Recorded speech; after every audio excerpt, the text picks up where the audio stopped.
Okay, so we're diving into ethical hacking today. And, judging from the sources you sent my way, I think we're both ready to really kind of go deep on this. Yeah, definitely. It's a fascinating area, and it's a lot more than just that Hollywood image. Those shadowy figures typing away in the dark. Ethical hacking is using those skills for good.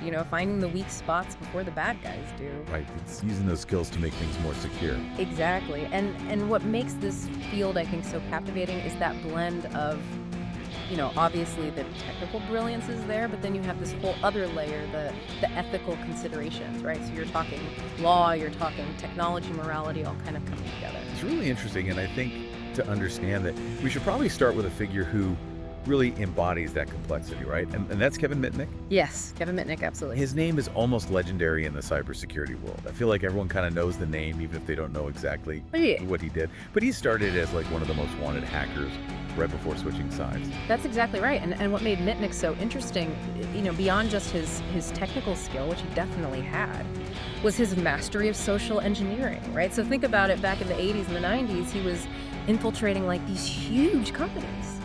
IBM, Nokia, Motorola, even DTC, and he often did it, not just by like cracking code, but by actually exploiting human trust.